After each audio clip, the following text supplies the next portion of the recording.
High আমি রূপম। এখন কথা হবে দাবাড়ু ছবিটা নিয়ে। উইন্ডোজের লেটেস্ট রিলিজ। আমি নয়ন রহস্যর পর এই ছবিটা দেখলাম, তো কেমন লাগলো এই ছবিটা। আমাকে যদি এক লাইনে আমার রিয়াকশান দিতে হয় আমি এটুকুই বলবো, এটা একটা বেশ ভালো ছবি। এবং এই ছবিটা শেষ যখন হবে তোমার মুখে একটা হাসি ফুটে উঠবে এবং ছবিটা কোথাও একটা গিয়ে আমাদের ইন্সপায়ার করে। এই ছবির গল্পটা যদি একটু করে বলি, এখানে সূর্যশেখর গাঙ্গুলি তার জীবনী থেকে অনুপ্রেরণা নিয়ে এই ছবিটা বানানো হয়েছে। এখানে কিন্তু তার ছোটোবেলা থেকে বড় হওয়ার এই লড়াইয়ের গল্প, এই চেসবোর্ড তার জীবনে কিভাবে আসছে, প্রত্যেকটা মুহূর্তে কিভাবে সে প্রতিপক্ষদের চেসের মতো দেখছে, এরকমভাবে গল্প ব্যাখ্যা করা হয়নি। এখানে তার যে এজটা সেটা কিন্তু একটা জায়গা থেকে আরেকটা জায়গায় সীমাবদ্ধ, এবং কিভাবে প্রথমে তার দাদু তার হাতে এই দাবার বোর্ড, এই গুটিগুলো তাকে চেনায়, তার হাতে তুলে দেয়, এবং তারপরে এই প্রত্যেকটা অপোনেন্টকে কিভাবে সে মেজার করছে, সে কিভাবে প্রত্যেকটা দান শিখছে, দান দিচ্ছে, এবং এই পাড়ার রক থেকে গ্র্যান্ড মাস্টার হওয়ার এই গল্পটা এই ছবিটা ব্যাখ্যা করছে। এর থেকে বেশি জানতে হলে নিকটবর্তী সিনেমা হলে যাও, এই ছবিটা দেখো। এই ছবির পজিটিভ দিক, নেগেটিভ দিক, আমার কাছে এই ছবির জন্য বেশ অনেকগুলো পজিটিভ দিক রয়েছে এবং কয়েকটা নেগেটিভ দিকও আছে। ছবির প্রথম যেটা পজিটিভ দিক সেটা হচ্ছে এই ছবির রাইটিংয়ের দুটো জিনিস খুব সুন্দর করে তারা ব্যালেন্স করেছে বেশ কিছু জায়গায়। দেখুন, একে হচ্ছে এটা চেস নিয়ে সিনেমা, এবার এমন তো নয় এটা একটা ক্রিকেট নিয়ে সিনেমা বা এটা একটা ফুটবল নিয়ে সিনেমা বা এমন কোনো স্পোর্টস ফিল্ম যেখানে এই যে প্রিপেয়ার হওয়ার যে জার্নিটা সেখানে অনেক অ্যাকশন রয়েছে বা ভিজুয়ালি আপনি অনেক মুভমেন্ট দেখছেন, নয়তো এটা তো পুরোপুরি মাইন্ড গেম। এবং এখানে দুটো ক্যারেক্টার ম্যাক্সিমাম পোর্শনে বসে তাদের চাল দিচ্ছে, কিন্তু মাইন্ড গেম দিয়ে আপনাকে 2 ঘন্টা একটা ছবি যদি বসিয়ে রাখতে পারে তাহলে কিন্তু সেই ছবিটা সাকসেসফুল নিজের রাইটিংয়ে। তো এই ছবিতে সেই দিকটা কিন্তু আছে। সঙ্গে সঙ্গে আরও একটা ব্যাপার, দেখুন সবাই যে চেস সম্পর্কে জানে বা সবাই দাবা খেলেছে এমনটা ভাবলেও কিন্তু সেটা ভুল হবে। সেই অডিয়েন্সের কাছেও বিষয়টা সহজবোধ্য করা এবং যে অডিয়েন্স চেস খেলেছে তার যাতে মনে না হয় ব্যাপারটা খুব গ্যাদে হয়ে গেছে, সেটা এই ছবিতে ঠিকঠাকভাবে ব্যালেন্স করা হয়েছে।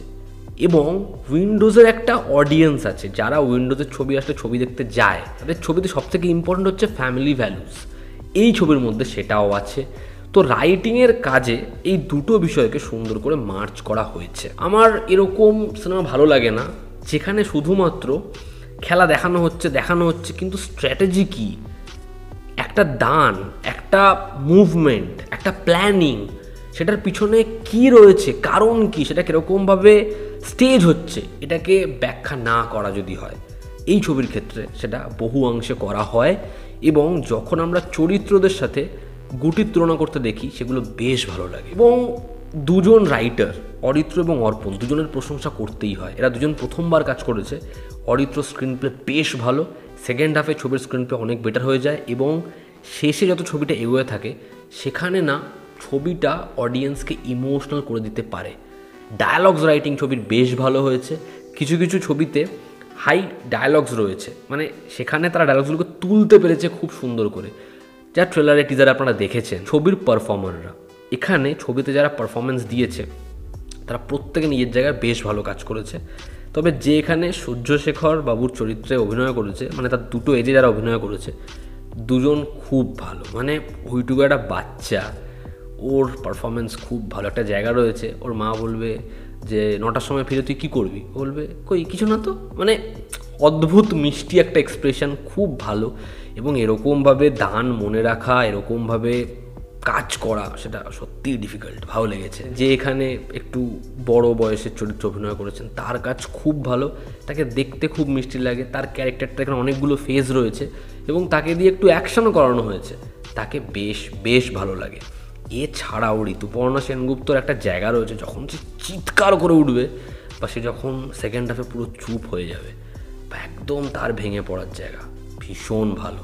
এখানে দীপঙ্কর দে গোটা ছবিতে সব থেকে বেশি আপনাদের মনে জায়গা করে নেবে, খুব ভালো লাগে তাকে।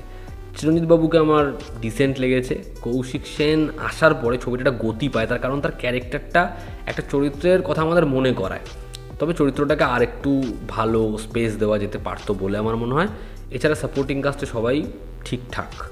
মেকিং খুব শার্প, মানে উইন্ডোজের ছবিতে এত ভালো মেকিং কিন্তু আমি সচরাচর দেখিনি। এখানে একটা সিকোয়েন্স থেকে একটা সিকোয়েন্সের ট্রানজিশন হচ্ছে গুটির সাথে। এখানে একটা ক্যারেক্টার তার এজ বদলাচ্ছে একটা প্যান রাউন্ড শটে, এখানে একটা চেজিং সিকোয়েন্স রয়েছে, সেখানে একটা নৌকা ক্যারেক্টারটাকে যেন এগিয়ে নিয়ে আসছে, সেখানে মুভমেন্টের সাথে মার্চ করা হয়েছে, সেখানে কয়েকটা শট খুব ভালো নেওয়া হয়েছে, চেন্নাইকে যেরকমভাবে দেখানো হয়েছে। তো ছবির মেকিং ভীষণ ভালো। ওভারঅল পথিকৃৎ বসু যে প্যাকেজটা এনেছে আমার মনে হয় অডিয়েন্সের এটা ভালো লাগবে। এবার যদি ছবির নেগেটিভ দিক বলি, ছবির প্রথম যেটা নেগেটিভ দিক সেটা হচ্ছে এই ছবির ফার্স্ট হাফে বেশ কিছু সমস্যা আছে। প্রথম হচ্ছে এত চরিত্র নেওয়ার ফলে বহু চরিত্র জাস্ট এস্টাবলিশই হয় না। যেমন এখানে খরাজের ক্যারেক্টার, যেমন এখানে প্রতিবেশী দুজনের ক্যারেক্টার, মোস্ট ইম্পর্টেন্ট তার বাবার ক্যারেক্টার, এই চরিত্রগুলো এস্টাবলিশ হয় না এবং চরিত্রগুলোকে যেরকমভাবে দেখানো হয়েছে আমাদের খুব অপ্রয়োজনীয় মনে হয়। বাবার ক্যারেক্টারটা, তার যে ক্রাইসিস, তার যে কাজ না করা, তার যে দাদুর প্রতি একটা দেখা রয়েছে, একটা রাগ রয়েছে, সেটার কারণ এস্টাবলিশই হয় না। তাদের পরিবারের যে ক্রাইসিসটা সেটা আমরা দেখতে পাই কিন্তু ফিল করতে পারি না, তার কারণ হচ্ছে সেখানে ডিটেলিং জাস্ট নেই। একইভাবে ছবির সেকেন্ড হাফে খেলার এই যে প্রত্যেকটা দান সেটা যেরকমভাবে আসছে, সেটার মধ্যে দুটো মানুষের বা দুজন কোচের দুরকম স্ট্র্যাটেজি, সেটাকে যেভাবে দেখিয়েছে সেটা ভীষণ ভালো। কিন্তু সমস্যা হচ্ছে ফার্স্ট হাফে এই মাইন্ড গেমটা আমরা বুঝি না। মানে চিরঞ্জিতবাবু ওকে যে ট্রেন করছে, কি ট্রেন করছে, ওকে কি নতুন শেখাচ্ছে সেটা আমরা বুঝতে পারছি না। কিন্তু সেকেন্ড হাফে সেটা গুরুত্ব পায়। ছবির রোম্যান্টিক ট্র্যাক সেটা যেরকমভাবে ছবিতে আসে, সেটা যেরকমভাবে ছবি থেকে বেরিয়ে যায়, সেটা আমার খুব অদ্ভুত লাগে, খুব অপ্রয়োজনীয় মনে হয়। আপনাদের অনেকের কৌশিক সেনের ক্যারেক্টারটা দেখলে দাঙ্গলের সেই কোচের কথা মনে হতে পারে, তবে সেটাতে কোনো সমস্যা নেই। ছবিতে একটা ক্যারেক্টারের চলে যাওয়া আছে, এবার সেটাতে একটা ইমোশনাল ব্রেকডাউন অডিয়েন্সের হওয়ার কথা, কিন্তু হয় না। আমার সেটা সেই সময় খারাপ লাগছিল, কিন্তু পর মুহূর্তে তারা সেটাকে বাঁচিয়ে রাখে।